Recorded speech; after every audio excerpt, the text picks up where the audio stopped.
Welcome back to Haunted Horror Stories. In today's episode, I'm sharing 7 true disturbing stories about Wendigo encounters in the remote wilderness of North America. These are tales of people who ventured into isolated forests and found themselves hunted by something that should only exist in legends. Make sure to hit that like and subscribe button and let me know where you're watching from in the comments. Story 1. The logging road to my uncle's old hunting camp hadn't been maintained in about 15 years. I was maybe 8 or 9 the last time I'd been up there with him, back when the Douglas firs still had that dense, healthy look and the creek ran clear enough to drink from. That was before the mill closed down and before Uncle Gerald passed. Now I was 31, executor of an estate that consisted mostly of a falling apart cabin on 40 acres of increasingly wild forestland in northern Alberta. My sister Bryn kept telling me to just sell it sight unseen, but I'm stubborn about things like that. Felt wrong to let it go without at least one more visit. Plus, part of me, the part that still remembered those childhood trips, wanted to see it again. Maybe spend a night or two, sort through whatever he'd left behind, take some photos for the listing. I packed light. Sleeping bag, some canned food, water, basic camping gear. My truck handled the overgrown road better than I expected, though I had to stop twice to move fallen branches. The temperature was dropping as I drove deeper. In early October in Alberta means you get these beautiful crisp afternoons that turn brutally cold once the sun goes down. I checked the weather. Clear skies, low of maybe 25 degrees, totally manageable. The cabin looked worse than I'd imagined. The porch sagged on one side and something, probably a bear, had torn open part of the roof trying to get at whatever food smell had attracted it. But the door still locked, and the inside was mostly dry. Musty, full of mouse droppings and old magazines, but structurally sound. I swept out the main room, got a fire going in the wood stove, and felt pretty good about my decision to come up here. That first afternoon, I walked the property line. Uncle Gerald had marked the boundaries with these orange plastic ribbons tied to trees, and I was surprised how many were still there, faded but visible. The woods felt different than I remembered. Thicker somehow, more shadows. The trails he'd maintained were almost completely overgrown. I found his old tree stand rotted through and hanging by one chain. Found a rusted bear trap half buried in leaves. The kind of stuff that made you realize how quickly nature takes things back. I made it back to the cabin just as the light was failing. Heated up some chili on the camp stove, sat on the porch with a beer, and watched the sky turn that deep purple blue you only get in places with no light pollution. It was peaceful, really peaceful. I was thinking maybe I'd spend more than just the weekend, maybe take a few days off work and really decompress up here. That's when I heard the whistling. It wasn't like a person whistling a tune. More like wind through a narrow gap, except there was no wind. The trees were completely still. It came from somewhere in the woods to the north, maybe 100 yards out. Started low, got higher, then cut off abruptly. I waited, beer halfway to my mouth, listening. Nothing. I told myself it was some kind of bird. Or maybe wind I just couldn't feel from where I was sitting. The woods make sounds. Everyone knows that. I finished my beer, had another, and went inside as full dark settled in. Cabin has 2 rooms, the main space with the wood stove and a smaller back room where Uncle Gerald kept his cot and gear. I set up my sleeping bag in the main room, closer to the heat and the door. Just made sense. I read for a while by headlamp, some paperback I'd grabbed from the truck, but I couldn't focus. Kept listening for that whistling sound. Around 10 o'clock, I heard footsteps on the porch. Not animal footsteps, not the scrabbling of a raccoon or the heavy thump of a bear. Footsteps. One foot, then the other, walking the length of the porch slowly, deliberately. I sat up in my sleeping bag, heart suddenly hammering. The footsteps stopped right outside the door. I waited. My phone was in my hand, flashlight app ready, but I didn't turn it on. The fire in the wood stove had burned down to coals, giving just enough light to see shapes. The door was locked. I'd checked it twice. A scratching sound, fingernails on wood moving down the door frame, then up again, then down, then it stopped. I didn't sleep much that night. Every sound jerked me awake. The cabin settling, branches rubbing against the roof, my own breathing too loud in the darkness. When morning finally came, gray and cold, I practically jumped out of my sleeping bag and went outside to check the porch.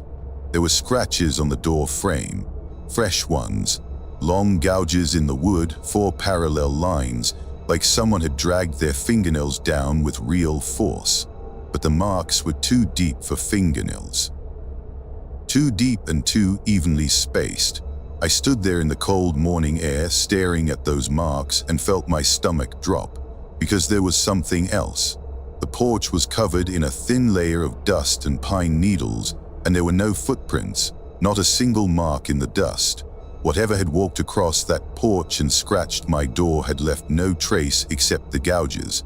I should have left right then, should have packed up my truck and driven back to civilization, but I was still trying to rationalize it. Maybe the scratches were old, and I just hadn't noticed them the day before. Maybe the wind had blown away any footprints during the night. Maybe I was letting childhood campfire stories get into my head. I made coffee on the camp stove, ate a protein bar, and decided to hike out to the old creek. Keep busy. Stop thinking about it. The morning was overcast and much colder than the day before. My breath came out in visible clouds, and I wished I'd brought a heavier jacket. The trail to the creek was completely overgrown. I had to push through undergrowth and duck under low branches. About 20 minutes in, I found the deer. It was hanging in a tree, not caught in branches or anything like that. Hanging, its back legs tangled in what looked like rope or vine, suspended about 7 feet off the ground. The body was completely stripped of meat. I mean completely. Just the hide and bones, turned inside out like someone had peeled off every scrap of tissue. The bones were still connected by tendons, dangling in this horrible marionette arrangement. The skull hung at an angle, empty eye sockets pointed right at me. I stood there staring at it, and all I could think was that no animal does that. No predator skins and hangs its kill. The smell was unbelievable, that thick, rotten sweetness of decay. I backed away slowly, not sure why I was being quiet, just knowing I needed to move carefully. That whistling sound started again, closer this time. Coming from deeper in the woods past the creek. It rose and fell in this rhythmic pattern, almost like a call. I froze, every muscle locked. The whistling stopped.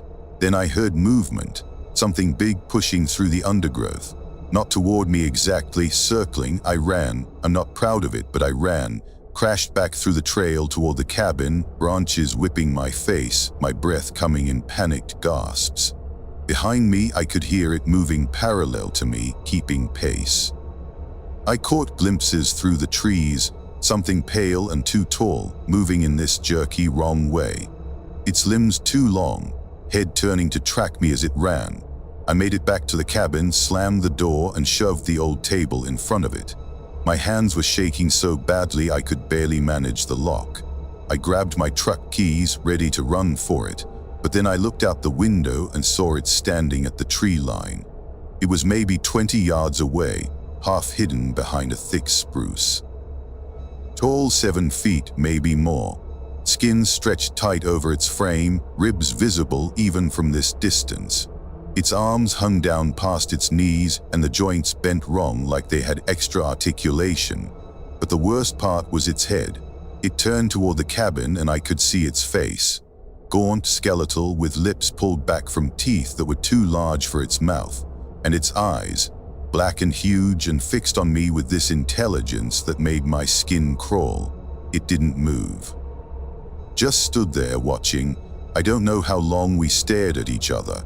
Could have been seconds, could have been minutes. Then it tilted its head in this bird-like motion and stepped back into the trees. Gone. I waited until I couldn't hear anything outside except wind in the trees. Then I grabbed my sleeping bag, my keys, and ran for the truck. Didn't bother with anything else. The engine started on the first try. I was so terrified it wouldn't, and I drove down that logging road faster than was safe, bottoming out on ruts, not caring. I was maybe 2 miles from the cabin when I looked in my rearview mirror and saw it standing in the middle of the road behind me, just standing there watching me drive away. I pressed the gas pedal to the floor. I sold the property through a lawyer. Never went back. Told my sister the cabin was a total loss, not worth salvaging. She didn't argue. The new owners were a development company planning to clear-cut the whole parcel for timber. I wonder sometimes if their crews found anything strange out there. But I don't look for news about it. Don't want to know. The scratches on the door frame, though, I took a photo before I left with my phone. I still have it. Sometimes late at night, I pull it up and stare at those 4 parallel gouges, trying to convince myself there's a rational explanation. But I know what I saw standing at that tree line, and I know it could have reached me anytime it wanted. It was just waiting to see what I would do. The story 2. Mara Holloway and I had been planning the backcountry skiing trip for almost 6 months. We met through a mutual friend who was into extreme sports, and Mara had this way of talking about wilderness experiences that made everything sound like an adventure.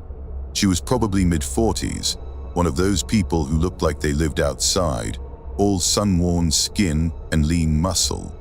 She'd done Denali twice and spent a winter in Antarctica doing research photography.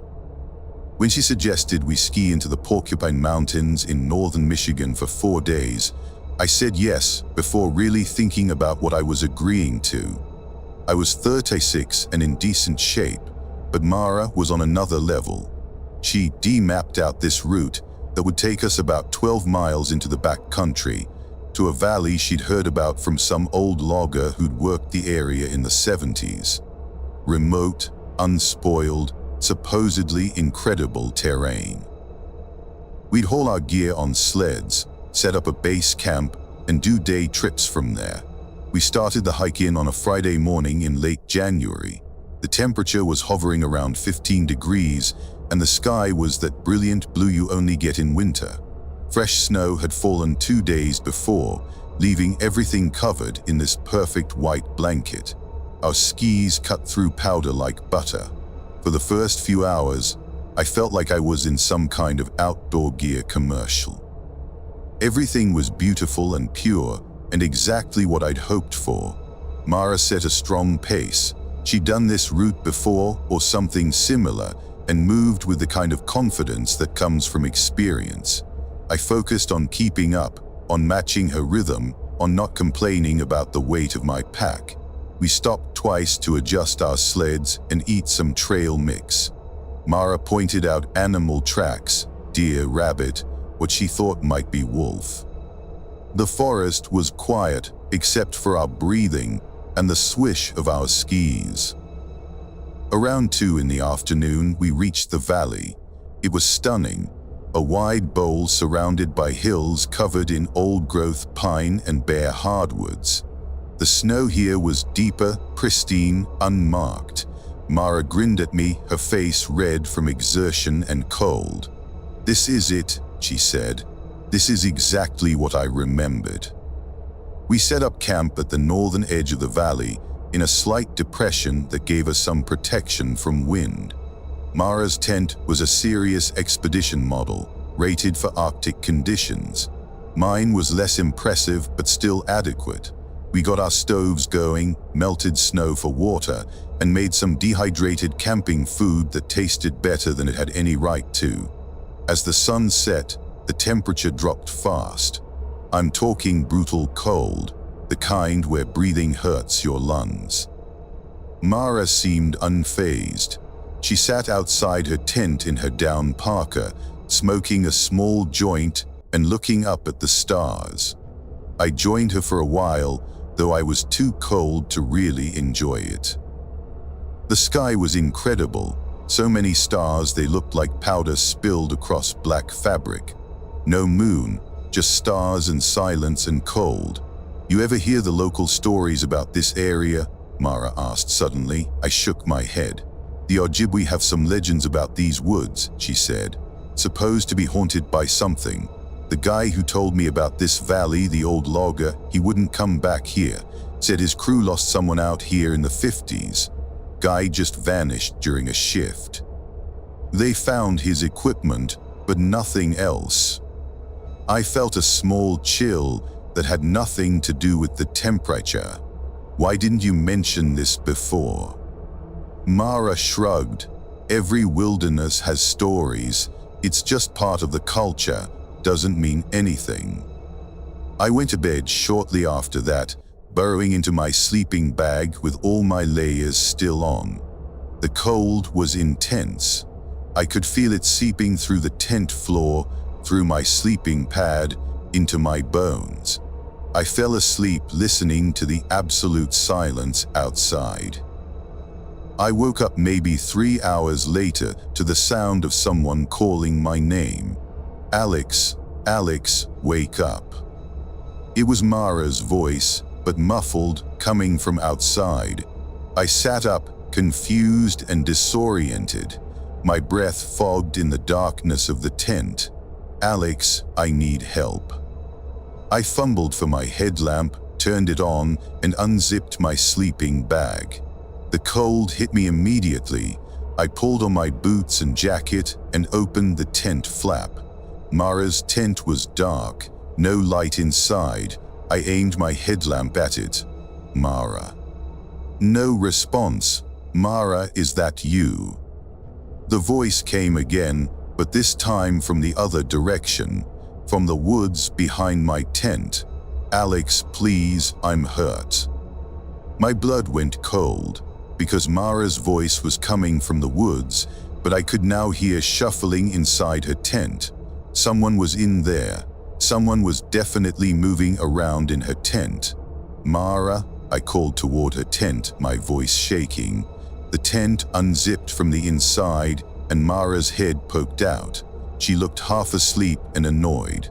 What the hell, Alex? It's the middle of the night. Did you just call for me? I asked. No, I was sleeping. She looked around, suddenly more alert. Why? From the woods, the voice called again. Alex, Mara, come help me. Mara's eyes went wide. We both stood there, frozen, listening to something in the darkness call to us in Mara's exact voice. And then it started laughing. This high, keening laugh that didn't sound human at all, that echoed through the trees and made my teeth hurt. Mara grabbed my arm and pulled me toward her tent. Get inside. Now. We huddled in her tent, both of us breathing hard. Mara had a satellite phone and she pulled it out with shaking hands. We're leaving at first light, she said. Fuck this place. The thing in the woods called to us all night. Sometimes it was Mara's voice, sometimes mine. Sometimes it sounded like multiple people having a conversation just beyond the edge of our vision. Once, it sounded like a child crying. Mara and I sat back to back in her tent, headlamps on, not speaking, just waiting for dawn. When the sun finally started to rise, the voices stopped. We packed up our gear in record time, not bothering with breakfast or coffee. Just stuffed everything into our sleds and started skiing back the way we'd come. Mara led, moving faster than I'd thought possible with a full pack. I followed, not looking back. We were maybe 4 miles from the valley when I noticed the tracks. They paralleled our ski trail, about 30 yards into the trees. Footprints, but wrong, too long, too narrow, with a stride that was impossibly wide. They paced us for almost a mile before disappearing into a thicket. Mara saw them too. She didn't say anything, just skied faster. We made it back to the trailhead by early afternoon. Neither of us had eaten or stopped for more than a few seconds. We loaded our gear into Mara's truck in silence. Before we drove away, I looked back at the forest. There was something standing at the tree line. Tall and emaciated, its skin pale gray against the dark trees. It didn't move, just watched us. Mara saw it too. She put the truck in gear and drove. We haven't spoken since that trip. I tried calling her once, a few weeks later, but she didn't answer. I didn't leave a message. What would I say? That I still hear my name being called sometimes at night. That I wake up thinking something is standing outside my bedroom window. A month after we got back, I found something in my jacket pocket. A small bundle of twigs tied together with what looked like sinew wrapped around a piece of bone. I'd never seen it before, hadn't put it there, but somehow it had ended up in my pocket during that trip. I threw it away, but I still think about it, wonder what it meant, wonder if it followed me home. A story 3. The field research station on Caribou Lake had been abandoned for almost 20 years when the university decided to reopen it. I was hired as part of a 3-person crew to go in early, do repairs, get the place habitable before the research teams arrived in spring. The other 2 crew members were Dwight Foster, a contractor in his 50s who'd worked on remote sites all over Canada, and Yuki Tanaka, an engineer from Toronto who specialized in off-grid power systems. We flew in by float plane in early March, when the lake was still frozen solid and the woods were that gray-brown color of late winter. The research station was a collection of 4 buildings clustered on the western shore, a main lodge, 2 bunkhouses, and a storage shed. Everything was in rough shape. Windows broken, doors hanging off hinges, wildlife damage everywhere. Dwight took one look at the main lodge and sighed. This is going to take longer than 2 weeks. He was right. The first few days were brutal. We had to clear out years of debris, patch the roof, replace damaged structural supports. Yuki got the generator working, which was a huge relief. Having power meant we could use tools and heat the lodge to something above freezing. We set up cots in the main room and worked until we were too exhausted to continue. The woods around the station felt oppressive. Dense spruce and pine, so thick you couldn't see more than 20 or 30 feet in any direction. No other buildings for miles. No road access. If something went wrong, we'd have to radio for the plane to come get us. Dwight had a satellite phone for emergencies, but I noticed he kept it close, always within arm's reach. About 5 days in, we started finding the markings. Yuki noticed the first one while running new electrical lines to the bunkhouses, carved into a tree trunk about 4 feet off the ground, a symbol that looked like an elongated human figure with antlers, crude but deliberate. Fresh, too. The exposed wood was pale, not weathered. Someone's been out here recently, Yuki said, running her fingers over the carving. Kids, maybe. Dwight looked skeptical. Kids aren't making it out to Caribou Lake in winter. Plane access only, remember. We found 3 more symbols over the next 2 days, all carved into trees at the perimeter of the clearing around the station. All the same figure. Dwight stopped mentioning kids after the second one. The temperature dropped hard on the 8th night. We're talking minus 20 degrees, maybe colder with wind chill. I was sleeping in the main lodge with Dwight. Yuki had claimed one of the bunkhouses since it was closer to the power shed she was working on. Around midnight, I woke up to Dwight shaking my shoulder. "Something's outside," he whispered. I sat up, listening. At first I didn't hear anything. Then I caught it, a scraping sound. Something moving around the exterior of the lodge, dragging against the wooden siding. Dwight had his flashlight out, pointed at the door. The scraping continued, circling the building. Then footsteps on the porch, heavy footsteps. The door rattled like something was testing the lock. Dwight and I didn't move, didn't breathe. The rattling stopped. Silence. Then 3 loud impacts on the door like something hitting it with tremendous force. The whole frame shook. Dwight grabbed his radio. "Yuki, you awake?" Static, then her voice tense. "Yeah, something's outside my bunkhouse too. I can hear it breathing." The 3 of us stayed on the radio together until dawn, listening to whatever was outside move between buildings, scratch at doors, test windows. When the sun came up, we emerged carefully and checked the area.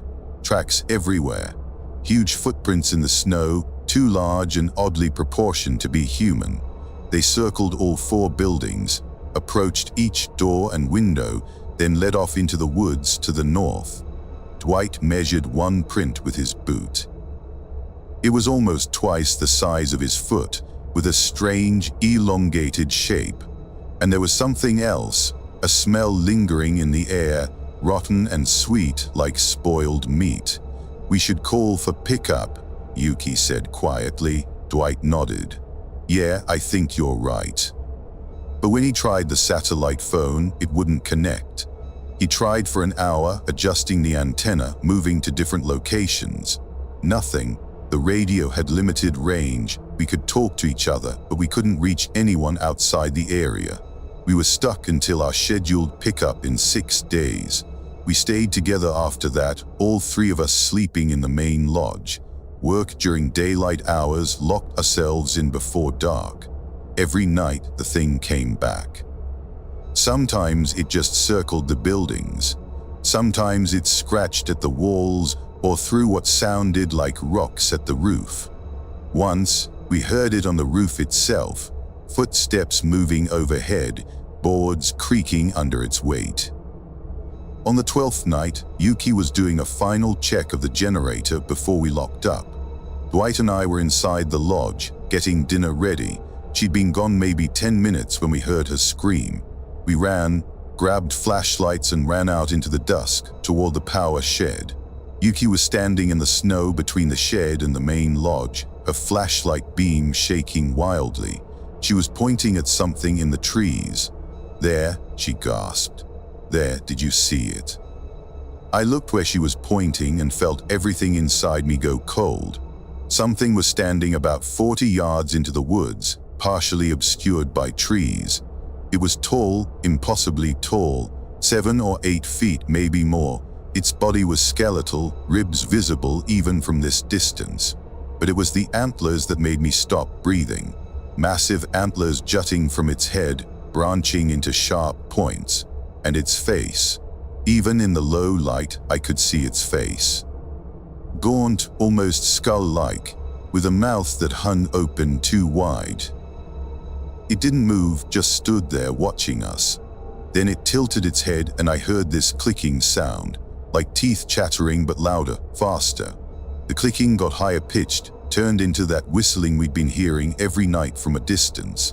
Dwight grabbed both of us and shoved us toward the lodge. We ran. Behind us I heard crashing, something big moving through the undergrowth, branches snapping.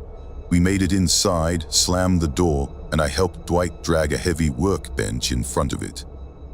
It hit the door twice with incredible force.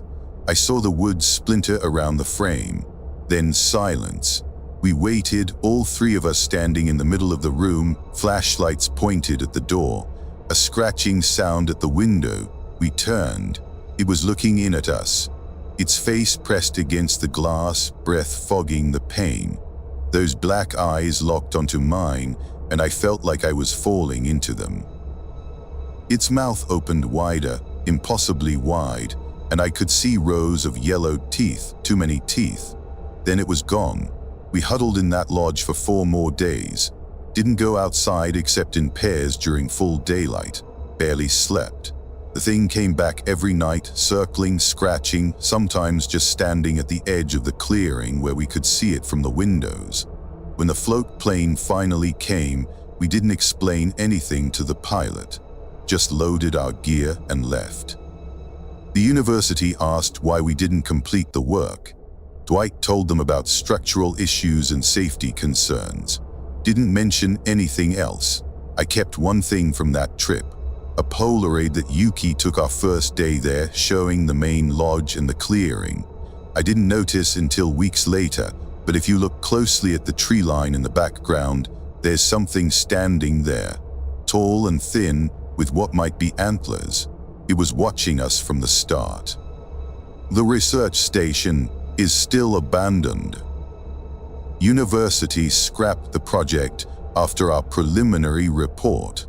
Sometimes I wonder if it's still there, waiting in those woods, waiting for the next people who think they can reclaim that space.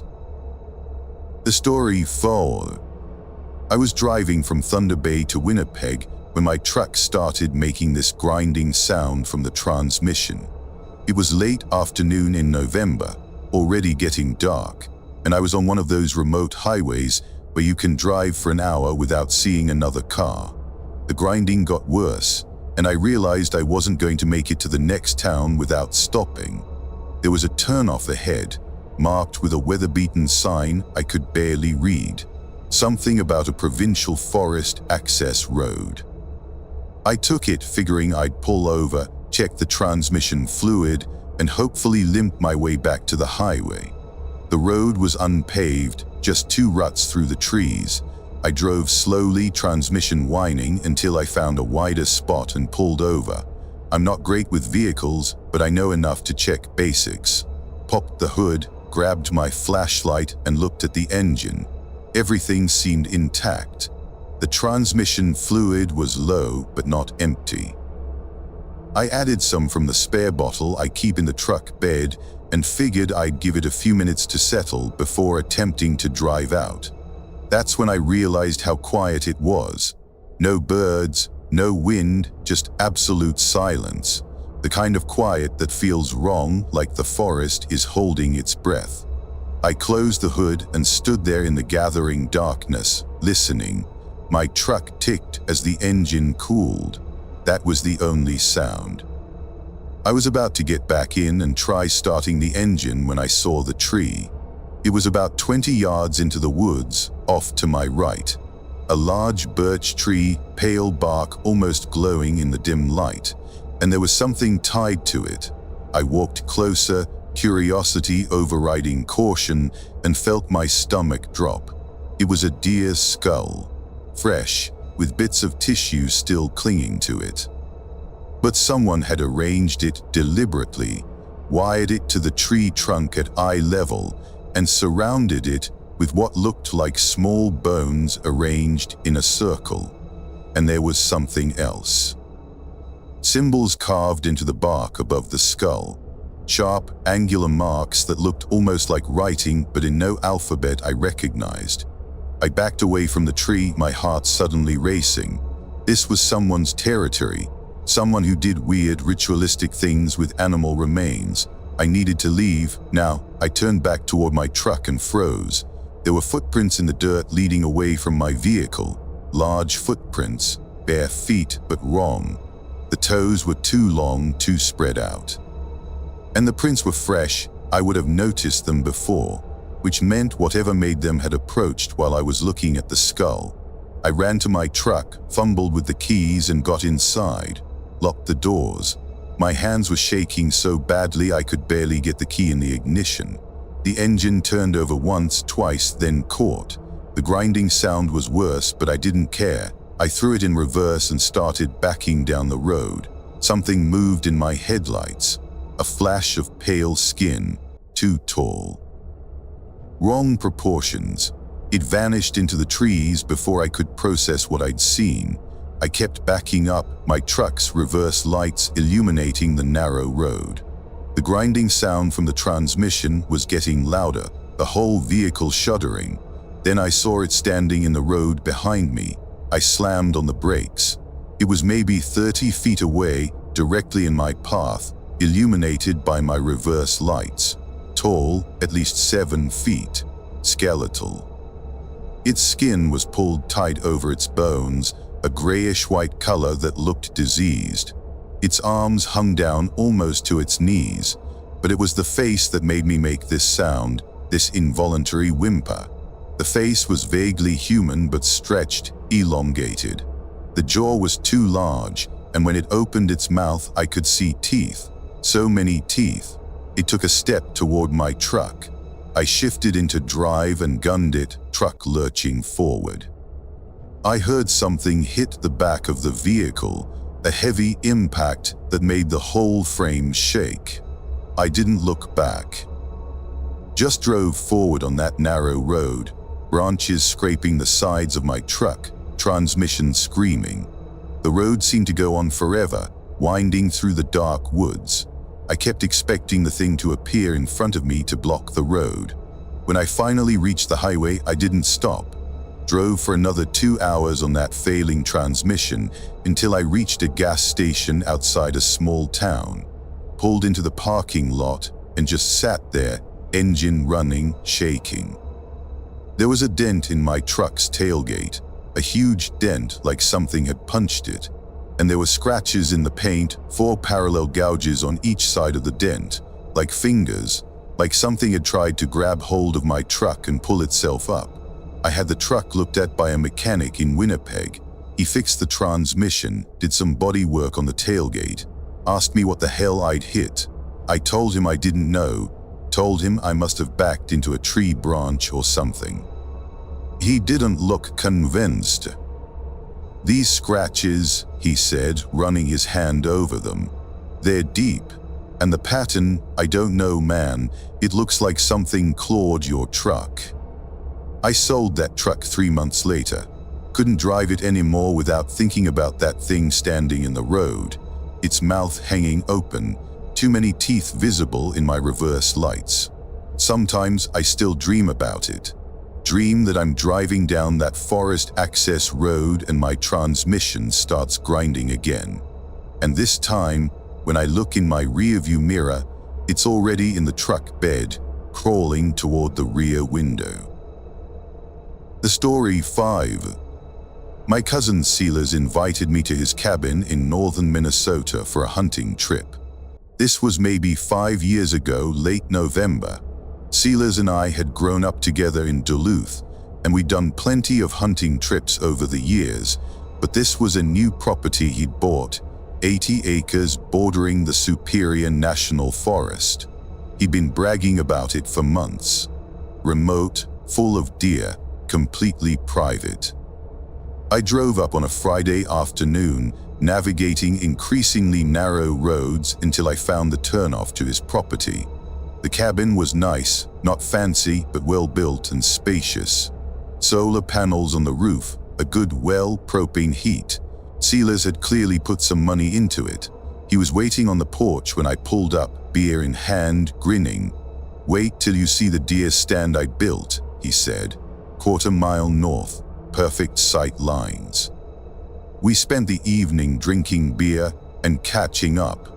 Silas's wife had left him 6 months earlier, and he was still processing it. This property was his recovery project, his way of rebuilding. I could tell it meant a lot to him. We turned in early, hunt starts at dawn. The deer stand was impressive, 20 feet up in an old oak tree, fully enclosed, with shooting windows on 3 sides. Silas had cleared lanes in the undergrowth below, creating these natural funnels where deer would move through. We climbed up around 5 in the morning, settled in with our rifles and thermoses of coffee, and waited for light. Hunting is mostly waiting. You sit in the cold and the quiet and let the woods wake up around you. I actually love that part, the slow transition from darkness to dawn, the way you stop being a person and become just another part of the landscape. We sat there for 3 hours that first morning without seeing anything. A few birds, some squirrel movement, but no deer. Around 10 o'clock, Silas nudged me and pointed. There was something moving in the woods to our west. I raised my binoculars and tried to focus on it, but the movement was strange, too vertical, too tall to be a deer. I watched it weave between trees, staying just out of clear view, and felt this creeping unease. "That's not a deer," I whispered. Sealers was looking through his scope. No, I don't know what that is. The thing moved closer, still partially obscured by trees and undergrowth. I caught glimpses, pale skin, angular movement, something about the proportions that was wrong. It was heading toward our stand. Sealers lowered his rifle. I think we should leave. We climbed down as quietly as possible, but it's hard to be truly quiet when you're descending a 20-foot ladder. I kept glancing back toward where we'd seen the movement. Couldn't see it anymore. Didn't know if that was better or worse. We made it back to the cabin without incident. Sealers was shaken, though he tried to play it off. Probably just someone's horse got loose, he said, or a moose. Lighting was weird this morning. I didn't argue, but I'd seen enough to know it wasn't a horse or a moose. The movement was wrong. The shape was wrong. That night we heard it moving around outside the cabin, footsteps on the gravel around the perimeter, slow, methodical steps. We turned off the lights inside and looked out the windows, but it was too dark to see anything. The motion sensor light by the shed would occasionally flicker on, but by the time we looked, whatever triggered it was gone. Around midnight, it started making sounds. Low moaning at first, almost like wind through a cave. Then the moaning rose in pitch and became this keening wail that made my teeth ache. It went on for minutes, this horrible crying sound that seemed to come from all directions. Then it stopped abruptly. Sealers grabbed his rifle from the rack. I'm going to scare it off. Don't, I said, don't go out there. But he was already moving to the door. Stubborn, always has been. He unlocked it and stepped onto the porch, rifle raised. I followed because I wasn't going to let him go alone, even though every instinct was screaming at me to stay inside. The motion light by the shed flickered on. It was standing there, maybe 40 yards away, just at the edge of the light's reach. Tall and emaciated, its body covered in what looked like patchy gray fur or skin. Its head was too small for its body, and its limbs, God, its limbs were so long. Arms that hung down past its knees, fingers like branches. It stood perfectly still, facing us. Sealers raised his rifle. Get off my property. The thing tilted its head, that's all. Just tilted its head to one side in this jerky, insect-like motion. Then it took a step forward. The motion light went off, plunging it into darkness. When the light flickered back on a few seconds later, it was gone. We went back inside, didn't talk about it. Just locked the door and sat in the main room with the lights on and our rifles across our laps. Neither of us slept. At dawn, we went out to look at where it had been standing. There were tracks in the gravel, huge tracks with long toes that splayed out in a way that didn't look human or animal. They led from the shed into the woods, then vanished near a creek. We packed up that morning, didn't even discuss staying another night. Sealers was quiet the whole drive back to Duluth. I tried to bring it up once, what do you think that was? But he just shook his head. He sold the property 6 months later, took a loss on it, sold it cheap to a logging company, told me he decided he preferred fishing to hunting anyway. We don't talk about that trip. It's like this unspoken agreement between us. But I kept something from that weekend. A photo I took with my phone on Saturday morning, showing the view from his cabin porch toward the shed. I didn't notice at the time, but when I looked at it later, you can see something standing in the shadows beside the shed. Tall and thin, mostly hidden by darkness.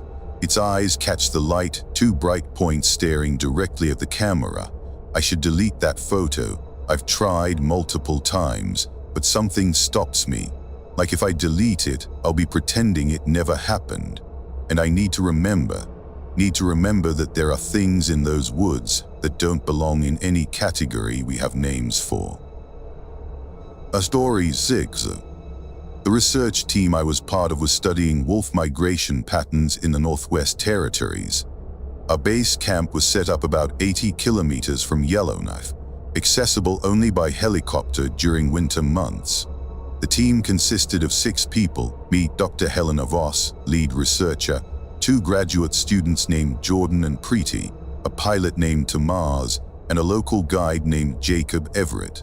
We'd been there for 3 weeks, tracking wolf packs with radio collars and collecting data. The work was tedious but rewarding. Long days in the cold, hiking through pristine wilderness, documenting behavior patterns. I was the wildlife photographer, responsible for visual documentation. Everything changed when we found the kill site. It was Jordan who spotted it first, about 3 kilometers from base camp. A caribou carcass, or what was left of one. But the way it had been killed was wrong. The animal had been completely eviscerated, its internal organs removed with what looked like surgical precision. The bones were broken and scattered in a circle around the remains, and there was no blood, none, like the animal had been drained before being displayed. Helena examined the site with growing concern. This isn't wolf behavior. This isn't any predator behavior I've seen. Jacob, our guide, stood back from the kill site. He was Denny from a community near Great Slave Lake, and he'd been growing quieter over the past few days. Now he looked genuinely afraid. "We should leave," he said simply. Helena ignored him, taking photos and samples. Jordan and Preeti were documenting the scene. I walked the perimeter, looking for tracks or any sign of what had done this. That's when I found the marking. Carved into a nearby tree, about chest height, a symbol that looked like a human figure with elongated limbs. Around it, smaller symbols I didn't recognize. The carving was fresh, sap still oozing from the cuts. I called Helena over. She studied the symbols and I saw her expression change. "Pack up," she said. "We're going back to camp." That night, Jacob refused to sleep in his tent. He sat in the main research tent with Helena, and I could hear them talking in low voices. I caught fragments, old stories, "Shouldn't have come here, it knows we're here now." Around 2 in the morning, our equipment started malfunctioning. All of it simultaneously. The radio died, our GPS units shut down, even our digital cameras stopped working. Tamaz tried to diagnose the problem but couldn't find any reason for the failure. Then we heard the whistling. It started distant, somewhere in the woods to the north. A rising and falling sound that didn't match any animal or bird I knew. Jordan and Preeti emerged from their tent, both looking spooked. We all stood there in the cold, listening as the whistling got closer. Jacob was praying quietly in his language. Helena had a rifle, though I don't think she knew what she'd do with it. The whistling circled our camp, moving around the perimeter. Then it stopped. Complete silence. We waited, barely breathing. Something scratched the side of the research tent. Long, drawn-out scratches like fingernails on fabric. We could see the fabric moving inward from the pressure. Then footsteps moving away, crunching through snow. At dawn, we radioed for emergency extraction. The radio suddenly worked again, but the helicopter couldn't come until the next day due to weather. We had to spend one more night.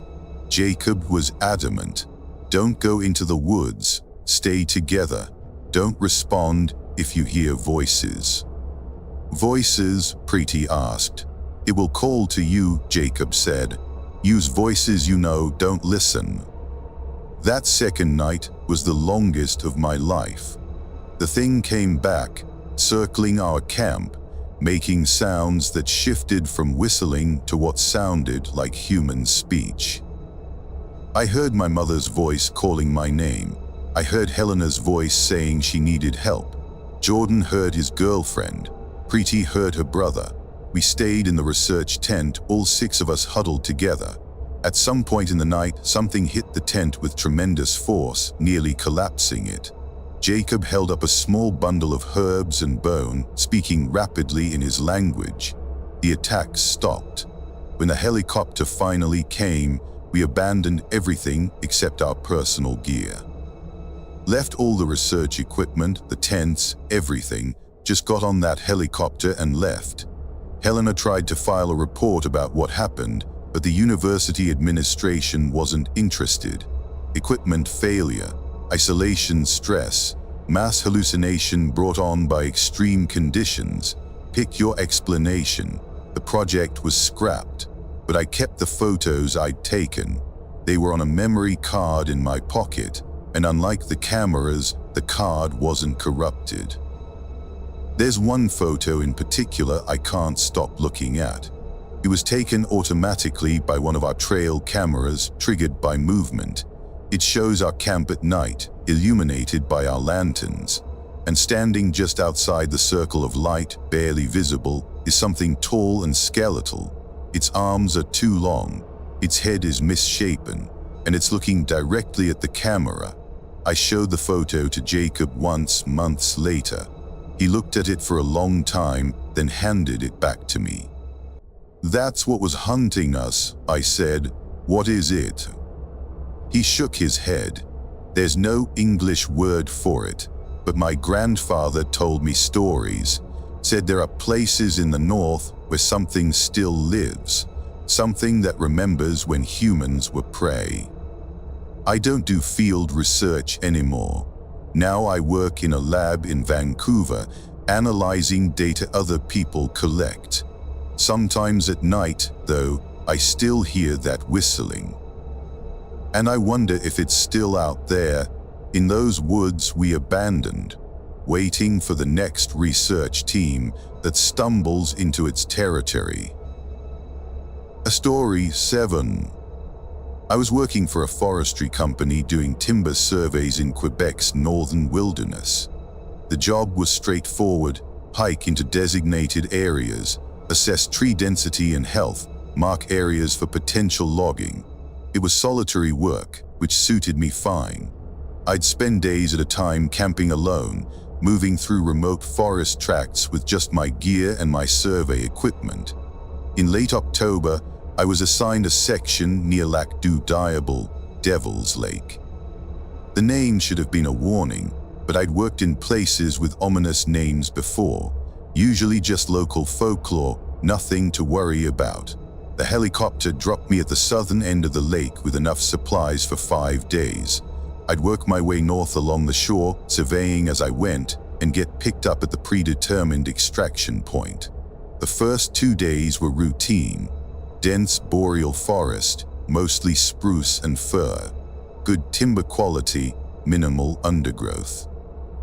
I made camp each night by the lake shore, cooked my dinner and slept well. The weather was cold but clear, and the northern lights put on a show that made the isolation feel magical rather than lonely. On the third day I found the cabin. It wasn't on any of my maps, just a small structure set back from the lake, maybe 100 yards into the woods. Old, probably decades old, with a collapsed roof and walls leaning inward. I approached carefully, unsure if it was safe. The door hung open on rusted hinges. Inside, everything was covered in moss and rot. A rusted bed frame, a collapsed table, and on the walls carvings, hundreds of them, frantic carvings that covered every surface. The same symbol repeated over and over, a tall figure with antlers or branches extending from its head. At the back of the cabin, scratched deep into the wood, was a message in French: "Il ne dort jamais, il attend." It never sleeps, it waits. I backed out of the cabin quickly, suddenly feeling exposed. The forest around me seemed darker, the trees pressing in closer. I checked my compass and GPS, both working fine, and made a note of the cabin's location for my report. Then I continued north, eager to put distance between myself and that place. That night my dreams were wrong. I was walking through the forest, but the trees were moving. bending down toward me, their branches reaching like fingers, and there was something walking behind me. I could hear its footsteps matching mine, could feel it getting closer. Every time I tried to turn around, my body wouldn't obey. I just kept walking while the thing behind me got closer and closer. I woke up with my heart hammering, my tent covered in frost. It was still dark, maybe 3 in the morning. I lay there in my sleeping bag, listening to the silence outside. Then I heard it, footsteps in the leaves, slow, measured steps circling my tent. I grabbed my flashlight and unzipped the tent flap. Pointed the beam into the darkness. Nothing. Just trees and shadows, but the footsteps didn't stop. They kept circling just beyond the reach of my light. I stayed awake the rest of the night, flashlight in hand, listening to whatever was out there pace around my camp. When dawn finally came, I packed up quickly and checked the area around my tent.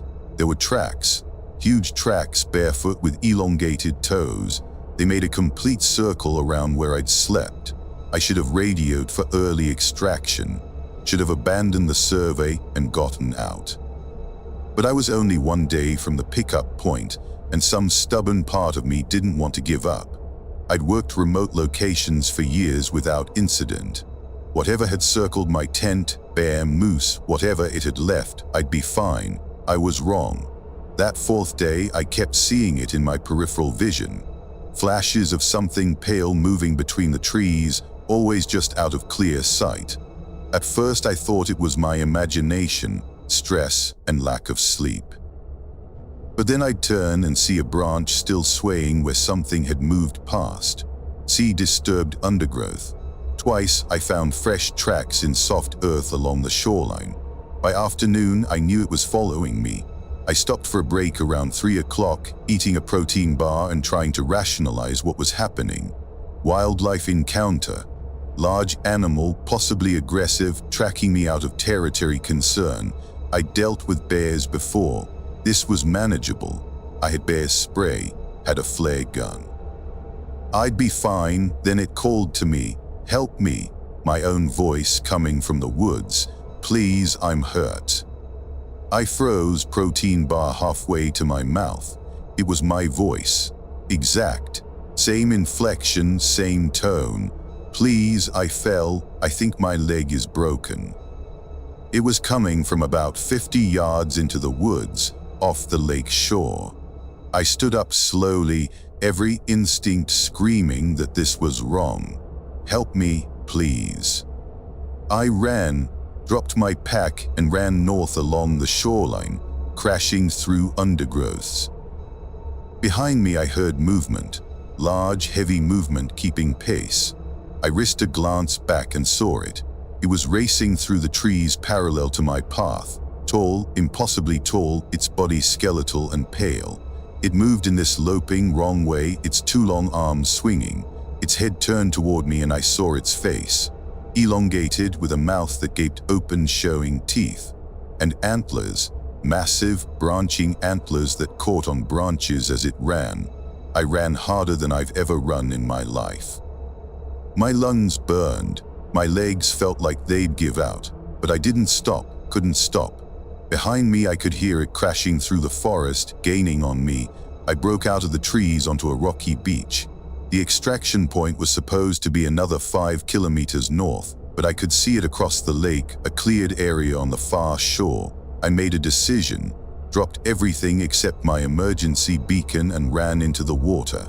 The lake was freezing, shock-inducing cold, but I swam. I'm not a strong swimmer, but terror is a powerful motivator. I made it maybe 50 yards out before I looked back. It was standing at the waterline, not following, just standing there, watching me struggle through the icy water. Its mouth hung open, and I could hear it making this clicking sound that carried across the water. I don't know how I made it to the far shore. The cold should have killed me. By the time I dragged myself onto the rocks, I couldn't feel my hands or feet. I triggered the emergency beacon and huddled against a fallen log, hypothermic and shaking, watching the far shore. It stood there for hours, just watching, waiting. The helicopter came eventually. Rushed me to a hospital in Valdor. Severe hypothermia, mild frostbite, but I survived. The forestry company asked what happened. I told them I fell in the lake trying to reach the extraction point early. Equipment loss, my fault. They accepted the explanation. I quit 2 months later. Found work doing timber surveys in southern Ontario. Nowhere remote. Nowhere isolated. Sometimes I still dream about it standing at the waterline, watching me swim away. And I wonder if it's still there, waiting by that lake.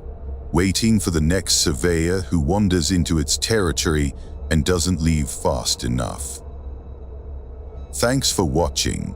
If you enjoyed these stories, hit that like button and subscribe for more. Let me know in the comments which story unsettled you most, and share this with your friends who love a good scare. Until next time, stay safe out there.